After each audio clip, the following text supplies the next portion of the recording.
தந்தையின் கடைசி ஆசையை நிறைவேற்ற மறுத்த கடைசி மகன் தந்தையின் பிரேதத்தை மூத்த மகன் திருமண மண்டபத்தின் வாசலில் வைத்ததால் ஏற்பட்ட பரபரப்பு. பிரச்சனையை போலீசார் தலையிட்டு தீர்த்து வைத்தனர். மயிலாடுதுறை மாவட்டம் மயிலாடுதுறையை அடுத்த பேச்சாவடி பகுதியைச் சேர்ந்தவர் கணேசன். இவருக்கு 3 மகன்கள் உள்ள நிலையில் முதல் மகன் ரகுராமன் வெளிநாட்டில் தொழில் நிறுவனம் நடத்தி வந்துள்ளார். கடைசி மகனான சீதாராமன் தனது சகோதரர் ரகுராமனுடன் வெளிநாட்டில் வேலை பார்த்து வந்துள்ளார். இந்நிலையில் ரகுராமன் வெளிநாட்டில் சம்பாதித்து அனுப்பிய பணத்தை கொண்டு அவரது தந்தை கணேசன் பேச்சாவடி பகுதியில் வணிக வளாகத்துடன் கூடிய திருமண மண்டபத்தை கட்டியதாக கூறப்படுகிறது. சகோதரர்கள் அனைவரும் கூட்டு குடும்பமாக வாழ்ந்து வந்த நிலையில் வயது முதிர்ந்த நிலையில் கணேசன் இந்த திருமண மண்டபத்தை தனது மனைவி பானுமதி பெயரில் உயில் எழுதி தந்துள்ளார்.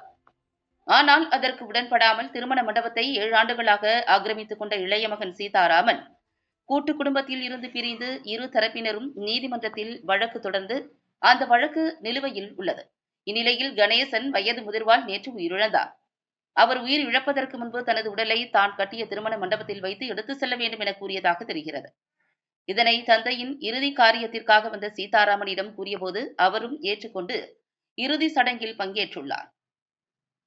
பின்னர் வீட்டில் இருந்து கணேசனின் உடலை பிரேதம் ஏற்றும் வாகனத்தில் ஏற்றிக்கொண்டு மண்டபம் முன்பு வந்தபோது சீதாராமன் மண்டபத்தை பூட்டி வைத்துக் கொண்டு பிரேதத்தை உள்ளே அனுமதிக்கவில்லை. இதையடுத்து கணேசனின் உடலை அவரது மூத்த மகன் ரகுராமன் உள்ளிட்டவர்கள் எடுத்து மண்டபத்தின் வாசலிலேயே வைத்துவிட்டு போலீசாருக்கு தகவல் அளித்துள்ளனர்.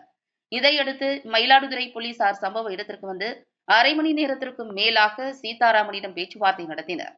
முடிவில் சீதாராமன் ஏற்றுக்கொண்டதை அடுத்து கணேசனின் உடல் திருமண மண்டபத்தின் வளாகத்தில் அரை மணி நேரம் வைக்கப்பட்டு அதன் பின்னர் தகனத்திற்காக கொண்டு செல்லப்பட்டது.